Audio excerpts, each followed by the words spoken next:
नमस्ते बच्चों, जय हिंद, वंदे मातरम। मैं धनपाल देथलिया और आपका एक बार फिर से स्वागत है मैजिक मैथ्स के छोटे सेशन में, जिसका नाम है 40 सीरीज। 40 यानी कि डेली डोज बाय धनपाल देथलिया। और एक ऐसी सीरीज है जिसमें इंपॉर्टेंट क्वेश्चन का डोज आपके लिए डेली लेके आता हूँ दोपहर के 12 बजे मैजिक मैथ्स ट्रिक्स का यूट्यूब चैनल पर। ठीक है। और जो इंपॉर्टेंट क्वेश्चन की सीरीज है, इंपॉर्टेंट क्वेश्चन यानी कि पीवाई की होते हैं ये, यानी कि प्रीवियस ईयर क्वेश्चन, ये पहले के एग्जाम्स में क्वेश्चन आ चुके हैं और इनके कॉन्सेप्ट पे बार बार क्वेश्चन बनते ही बनते हैं। तो कॉन्सेप्ट इंपॉर्टेंट है, प्रश्न तो इंपॉर्टेंट है ही है। ठीक है। तो प्रश्न ऐसे ही कॉन्सेप्ट, ट्रिक और लॉजिक सीखने के लिए चैनल को सब्सक्राइब कर लीजिए और बेल आइकन को ऑल पे प्रेस करके रखिए, ताकि हर इंपॉर्टेंट वीडियो की नोटिफिकेशन आपको सबसे पहले मिले और आप हर एग्जाम, हर क्वेश्चन जो है इंपॉर्टेंट है उसको आप सीख पाएं और एग्जाम में अच्छा परफॉर्म कर पाएं। ठीक है। आज के क्वेश्चन की अगर हम बात करें तो जो हम लेके आए हैं वो लेके आए हैं रूल्स ऑफ डिविजिबिलिटी का क्वेश्चन। ठीक है। यानी कि नंबर सिस्टम का पार्ट है और रूल्स ऑफ डिविजिबिलिटी। ठीक है। तो ये तो मैं एक क्वेश्चन रूल्स ऑफ डिविजिबिलिटी लाया हूं, लेकिन अगर आपको हर नंबर की, हर संख्या की रूल्स ऑफ डिविजिबिलिटी सीखनी है तो प्लेलिस्ट में जाइए, वहां पर मैंने 8 क्लासेस करवा रखी है रूल्स ऑफ डिविजिबिलिटी। ठीक है। तो जो विभाज्यता के नियम की सारी जितनी भी मैंने क्लासेस करवा रखी है वहां आपको मिल जाएंगे। वहां से आप हर नंबर का, विभाज्यता का जो भी नियम है वो सीख सकते हैं। ठीक है। अब फिलहाल हम आज के क्वेश्चन की बात करते हैं। जो आज का क्वेश्चन है वो क्या है? आज का क्वेश्चन एसएससी एमटीएस 2023 में आया हुआ क्वेश्चन है। ठीक है। क्योंकि एक इंपॉर्टेंट एग्जाम है एसएससी एमटीएस, जो 10वीं के बच्चे के बाद अगर एसएससी से कंडक्ट करती है, जो कि सेंट्रल गवर्नमेंट की नौकरी होती है एसएससी की, एमटीएस की। ठीक है। तो ये जो एसएससी कंडक्ट करता है बहुत अच्छी पोस्ट ये होती है।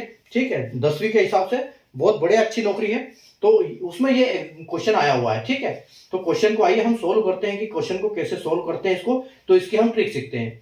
ठीक है। क्या है क्वेश्चन कि a 3 digit number 7A8 is added to another number, another 3 digit number 539 gives a 4 digit number 12B7 which is divisible by 11, then find A into B। ठीक है। एक 3 अंकों की संख्या से 7A8 को अन्य 3 अंकों की संख्या 539 में जोड़ने पर एक 4 अंकों की संख्या 12B7 प्राप्त होती है, जो 11 से विभाज्य है।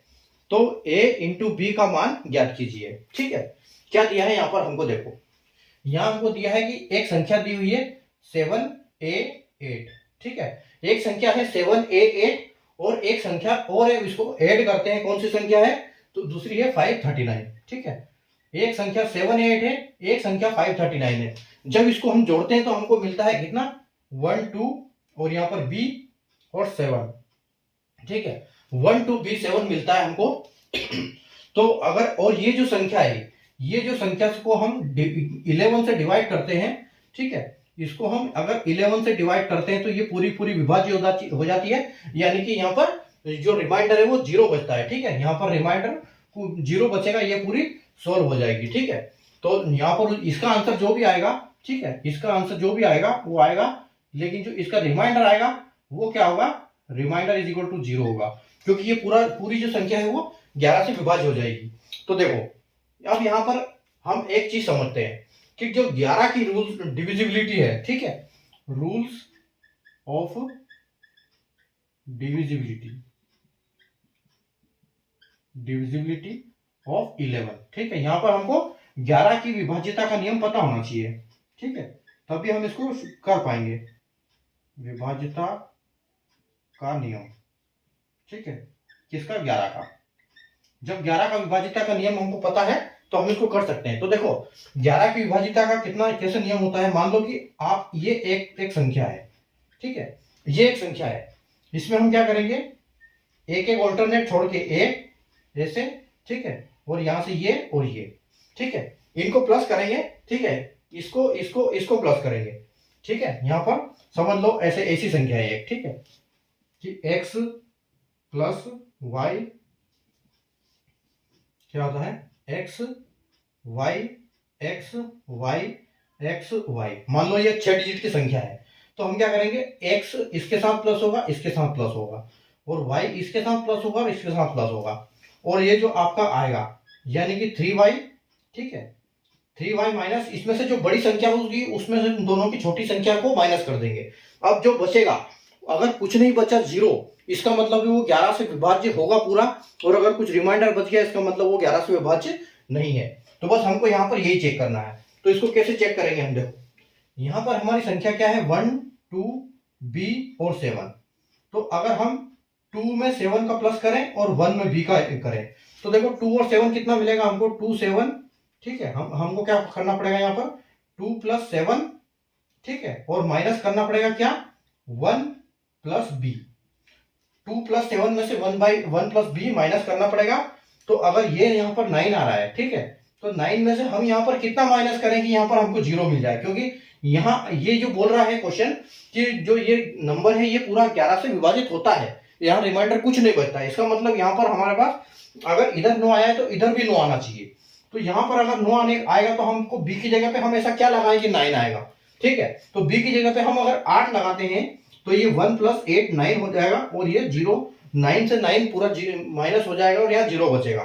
तो इसका मतलब हमको पता चल गया कि हमारी जो a की वैल्यू है, ठीक है, वो हमारी b की वैल्यू, सॉरी, जो हमारी b की वैल्यू है वो क्या आएगी, यहाँ पर b की वैल्यू 8 आएगी, ठीक है। b की वैल्यू हमारी 8 आएगी तो हमारा 0 हो जाएगा। तो हमको यहाँ पता चल गया कि b की जगह पे हमारा जो है 8 आ जाएगा, ठीक है। अब हम इसको देख सकते हैं कि देखो अगर हम इसको 11 से विभाजित करते हैं तो ये कितना जाएगा, तो ये 12 11 से एक बार जाएगा, ठीक है, और उसके बाद एक रिमाइंडर हो जाएगा वो 18 तक चला जाएगा, तो 11 1 कम 11 और होगा और 7 बचेगा, तो यहाँ 77 हो जाएगा। तो 11 7 जा 77, यानी कि 117 जो ये 1287 नंबर है ये 117 बार जाएगा, 11 से डिवाइड हो जाएगा। तो यहाँ पर हमको पता चल गया कंफर्म कि ये यहाँ पर हमारा 8 ही आएगा, क्योंकि ये संख्या हमारी विभाज्य हो रही है। अब हमको पता लगाना है कि इस a की जगह पे क्या आएगा, ठीक है। तो हमको करना क्या है, हमसे आंसर पूछा गया है कि a × b कितना है, ठीक है। तो b का तो हमको पता चल गया कि 8 है। अब हम a का कैसे पता लगाएंगे।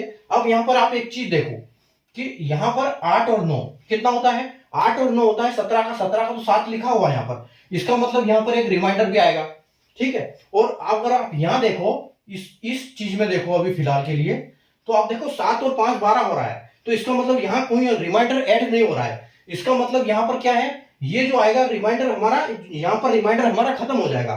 तो यहाँ अगर 1 है और यहाँ पर हमको 8 मिलेगा, तो 8 में से ये 3 और ये 3 घटा दो, तो 8 में से 3 और 1 4 घटा देंगे तो हमारा a की भी वैल्यू क्या आ जाएगी, a की वैल्यू भी हमारी 4 आ जाएगी, ठीक है। तो a की वैल्यू 4 आ जाएगी। देखो आपका क्वेश्चन सेटिस्फाई हो जाएगा कि 8 और 9 17 का 7 रिमाइंडर 1 और 1 4 5 और 3 8, तो ये 8 आ गया और ये 7 और 5 12 हो गया। इसका मतलब ये है कि जो हमारा a है, a की वैल्यू भी क्या है, a की वैल्यू हमारी आएगी 4, ठीक है, a की वैल्यू 4 आएगी। अब आपको करना क्या है, a × b पूछा है तो आप 8 × 4 कर दो, ठीक है। तो अगर 8 में 4 का मल्टीप्लाई करेंगे तो जो हमारा आंसर है वो क्या आएगा 32 आएगा, आंसर हमारा 32 आएगा। और अगर ऑप्शन की बात करें तो ऑप्शन सी में आपको 32 यहाँ पर दिख रहा होगा, ठीक है। तो ऐसे हम अगर हमको रूल्स ऑफ डिविजिबिलिटी पता है तो हम किसी भी ऐसे इस टाइप के क्वेश्चन को आसानी से सोल्व कर पाएंगे, ठीक है। तो एक बार फिर मेरी गुजारिश है चैनल को सब्सक्राइब करें और रूल्स ऑफ डिविजिबिलिटी के सारे आप क्वेश्चन वहां से देख सकते हो, सारे क्लासेस देख सकते हो और सीख सकते हो। और ऐसे ही इंपॉर्टेंट क्वेश्चन यानी कि एग्जाम में आए हुए इंपॉर्टेंट क्वेश्चन को डेली एक क्वेश्चन सीखने के लिए चैनल को सब्सक्राइब करके रखें, ताकि आपको हर एक वीडियो, हर एक इंपॉर्टेंट क्वेश्चन दोपहर को 12 बजे डेली मिलेगा और आप वहां से सीख सकते हैं।